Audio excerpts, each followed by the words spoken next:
Namaste to Principal Sir of DB Public School Dhuri and all my dear students of class 9. Now I am going to explain remaining part of the poem A Legend of the Northland, and it is written by the poetess is Phoebe Carey. Previously we discussed about the Saint Peter, and Saint Peter who was going roaming throughout the world. What was the purpose? The purpose was to preach religious lessons. And throughout the day, when his religious preaching was completed, and he became very much tired and he became very much hungry. And in this moment, he was roaming, and suddenly he watched a lady was making roti or making bread. And he came there and he asked one bread.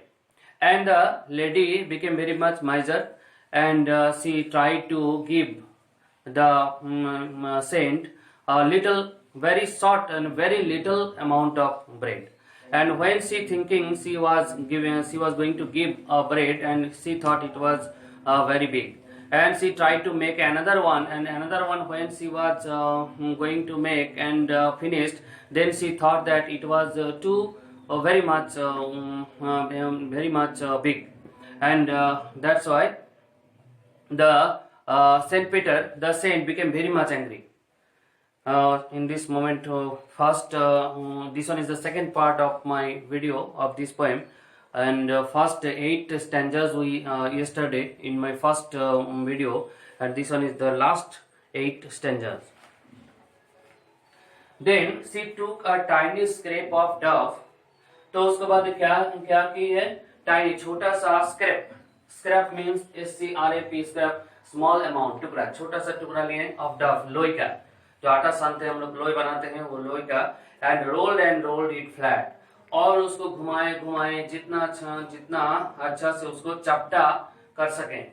And baked it thin as a wafer, और उसको सेके और पकाए कैसे? बहुत ही पतला करके, as a wafer, wafer पापड़ जैसा पतला, पेपर जैसा पतला करने का प्रयास किए. But she could not part with that, लेकिन वो क्या, शी कुड नॉट पार्ट, उसका भाग और हिस्सा उसमें से सोचे कि क्या होगा, ये बड़ा हो गया, इस तरह वो सोचने लगी. But she could not part with that, कि उसमें से उसको और डिवाइड नहीं कर पाए, इतना छोटा किया. Next stanza. For she said, my cakes that seems too small when I eat of them myself. तो वो लेडी बोली कि my cakes, उसका cake, that seem too small, इतना छोटा उसको लगा, when I eat of them myself, जब वो अपने से खाने लगी.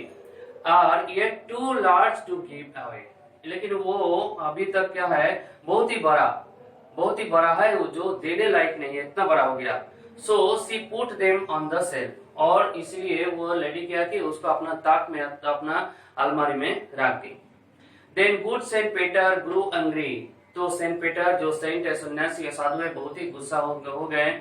For he was hungry and faint, तो वो हंग्री, इतना भूखे थे दिन भर धर्म का प्रचार करते हुए, तो बहुत ही वो भूखे थे और बेहोश हो गए थे भूख में. And surely such a woman, और इस प्रकार लेडी, was enough, बहुत ही अच्छा, बहुत ही बड़ा क्या, टू प्रोवोक अ सेंट.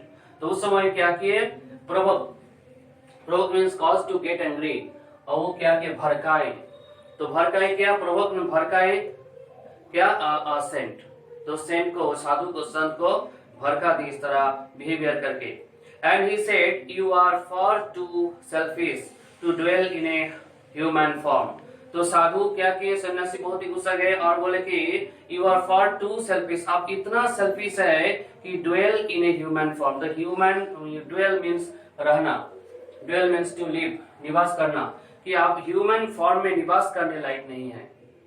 तो क्या है, to have both food and shelter and fire to keep you warm. तो to have both food and shelter, तो आप क्या करते हैं, फूड, अपना खाना को, और आश्रय को अपने रखते हैं, एंड फायर, और आग, टू कीप यू वार्म, अपने के पास रखते हैं, अपने को गर्म रखने के लिए. लेकिन ये सब अपने माइजरलेसनेस का एग्जाम्पल है, या बहुत ही कृपण है, ये कृपणता का उदाहरण है. Now you shall build as the birds do.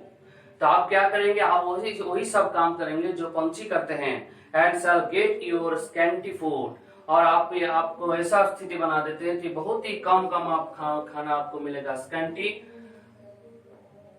Means very little, अल्प कम, बहुत ही थोड़ा सा खाना आपको मिलेगा। By boring and boring. तो boring means make a hole in something with a tool और बाय डिगिंग। और बोरिंग मीन्स अरुचिकर भी होता है। तो मेक ए होल और छेदा किए, समथिंग विद ए टूल कोई भी यंत्र देके, और बाय डिगिंग और खोद के। तो बाय बोरिंग एंड बोरिंग तो अपना मुंह से अभी खोदने का काम आपको देते हैं। All day in the hard, तो बड़ी कठिन से आप तो पूरा दिन भर काम करेंगे। ड्राई वुड, सूखा जो लकड़ी है, लकड़ी को धीरे धीरे काटेंगे। Then up she went through the chimney, उसके बाद क्या करेंगे वो, देन अप ऊपर की ओर चल गए। She went through the chimney, जो धुआं निकालने का मार्ग है, वो धुआं निकालने का मार्ग द्वारा वो चली गई। नेवर स्पीकिंग ए वर्ड, और कोई भी शब्द नहीं बोल पाई। And out of the top flew woodpecker, और ऊपर से उड़ के गई क्या, कटफरवा एक पंछी है, कटफरवा बन गई और उड़ के गई। For she was change to a bird, तो वो सेंट पीटर जो सेंट है वो उसको, जो लेडी को बर्ड में, कटफरवा का बर्ड में चेंज कर दिए, बदल दिए। She had a scarlet cap, तो उस स्कारलेट में गहरा लाल रंग, स्कारलेट ब्रिलियंट रेड कलर, लाल रंग का वो लेडी का ये क्या था, एक टोपी था ऑन हर हेड, उसको माथा में। And that was left the same, तो वो जो लाल टोपी था वो टोपी सेम का सेम रह गए। But all the rest of our clothes, लेकिन बाकी जो शरीर में कपड़ा था वेयर बर्न, वो कपड़ा जल गया था। ब्लैक एज ए कोल, जैसे कोयला जैसा काला हो गया था। इन द फ्लेम, अग्निशिखा में। And every country school boy, country means belonging to the countryside, rural area, गांव देहात, तो देहात वाला जो स्कूल स्कूल का बच्चा has seen her in the wood, तो वो लोग जब स्कूल जाते हैं तब देखते हैं वो लकड़ी के ऊपर लकड़ी काटते हुए। Where she lives in the trees, तो पेड़ में वो रहते हैं। टिल दिस वेरी डे, ये जब तक ये अपना जीवन खत्म नहीं होता है तब तक। बोरिंग फॉर फूड, और उसको खोदते हुए लकड़ी को बोरिंग होके, रिटायर्ड होके, और उसको जो काम में रुचि नहीं है, इस तरह कंडीशन में उसको ये काम करना पड़ा। Now we will see the poetic device, literary device which is used in the poem. Rhyme scheme A, B, C, B. The rhyme scheme of the poem is here 4 lines given where they harness the swift render.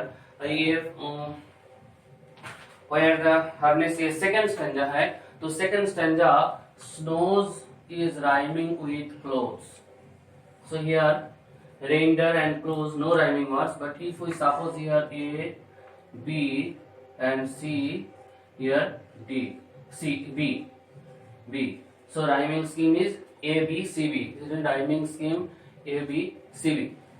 Then alliteration. Alliteration is a figure of speech in which same letter or word or syllable is repeated successively or near successively to create a poetic effect. This one is called alliteration. Here the example of alliteration, that first stanza line 4, that they cannot sleep them through. Here T, TH and TH, repetition of the same syllable. And the children look like bear's cubs, second stanza line 3, look L and like, the repetition of the letter L. And in their funny fury clothes, stanza 2 line 4, funny F and F, here the same letter is repeated, so example of alliteration. Then repetition is a figure of speech in which the same word or same line is repeated to create the poetic effect. Here away in the northland, stanza 1 line 1, away repeated. And rolled is flat, rolled and rolled, the same thing, same words repeated. By boring the word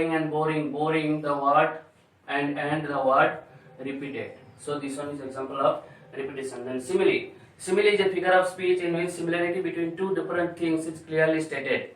And here when we observe like or as here, then we will think there is must example of, certainly the example of, this one is example of simile. So here, and the children look like, here you see like is there, so stanza 2 line 3 and stanza 9 line 3, and baked it thin as a wafer, as is here, so this one is example of simile. And black as a coal in the flame, as, so where there will be as or like, so this one will be example of simile. Then anaphora, the repetition of the first part of the sentence in order to achieve an artistic effect is called anaphora. So first part of the sentence here, line stanza 12 line 2 or 3, to dwell, this one is beginning, so same word, same thing, a few words repeated during the same line after one after another, then it is example of anaphora. Successively repetition of the same thing, same word or same line repetition in the stanza, it is called anaphora. Then enjambment, when the same sentence continues to the next line through without the use of any punctuation mark, it is called enjambment. तो enjambment क्या है, जब stanza में एक line से दूसरे line जाएगा तब कोई पंक्चुएशन मार्क नहीं रहेगा, तो वो enjambment होगा. यहाँ पर and the nights are so long in winter that they cannot sleep them through, ये दोनों लाइन का स्टैंजा में, स्टैंजा 1 और थर्ड एंड फोर्थ लाइन में रिपीटेशन हुआ, तो कोई पंक्चुएशन मार्क यहाँ पर नहीं है, तो एग्जाम्पल ऑफ enjambment. तो यहाँ पर सेकंड स्टैंजा है, where they harness the swift reindeer to the sledge, यहाँ पर पंक्चुएशन मार्क नहीं है. तो यहाँ पर भी नहीं है, look like bears calves in the funny, तो पंक्चुएशन मार्क नहीं है, तो एग्जाम्पल ऑफ enjambment. और homework, the right word meanings of the poem, वो वर्ड मीनिंग जितना है अच्छा से ध्यान से लिखना और इसको याद करना, और right answer from exercises in class of notebook. तो इसका जो क्वेश्चन है ये चैप्टर का लास्ट में, वो क्वेश्चन के आंसर अपने कोशिश करेंगे लिखने के लिए. और अंडरस्टैंड द पोएम, ये पोएम को बहुत ही अच्छा से अंडरस्टैंड करेंगे, समझेंगे. Okay, thank you, have a nice day.